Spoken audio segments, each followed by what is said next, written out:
नमस्कार सर्वांना. आज बनवणार आहे मी मटण. हे अर्धा किलो मटण आहे. मटण बनवण्यासाठी साहित्य: एक मोठा कांदा कापून घेतलेला आहे मी बारीक बारीक. हे धने घेतलेले आहेत. हे बदाम आहे. हे काजू आहे. हे आले लसणाची पेस्ट आहे आणि ही हिरवी मिरची कापून घेतलेली आहे. मसाल्यामध्ये लाल तिखट, काळा मसाला, हळद, मीठ आणि खडे मसाले आणि तेजपत्ता.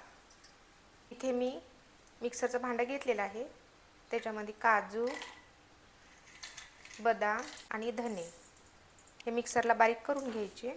बघू शकता मिक्सरला बारीक करून घेतलेलं आहे मी. पाणी टाकले थोडं. अशी पेस्ट बनवलेली आहे याची. गॅस ऑन करायचा. मातीचं भांडं घेतलेलं आहे भाजी बनवण्यास. भांडं गरम झालेलं आहे. तेल टाकायचं. 3 माप तेल टाकायचं. माप तेल टाकणं झालेलं आहे माझं. तेल गरम झालेलं आहे.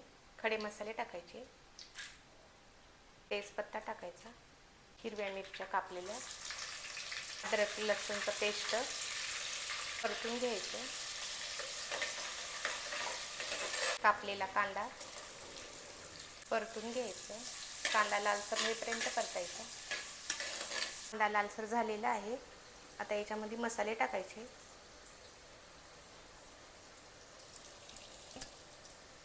परतून घ्यायचं. मसाल्याला छान भाजायचं.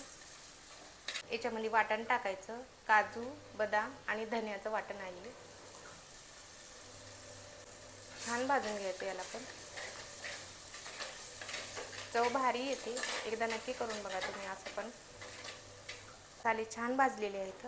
आता मटण टाकून घ्यायचं याच्यामध्ये. परतून घ्यायचं. गॅस कमी करून झाकण ठेवायचं. बघू शकता मटणानं पाणी सोडलेलं आहे. पूर्ण पाणी आटू द्यायचं. परत झाकण ठेवायचं. झाकण काढायचं. बघा छान मटण शिजलेलं आहे. बघा भाजी बनवून तयार झालेली आहे मटणची. वरतून कोथिंबीर टाकायचं. मिक्स करून घ्यायचं. बघू शकता मटण गिरवी तयार झालेली आहे. असेच व्हिडिओ पाहण्यासाठी माझ्या चॅनलला सबस्क्राईब करा, व्हिडिओला लाईक करा आणि कमेंट करून सांगा मटण गिरवी कशी झाली ती.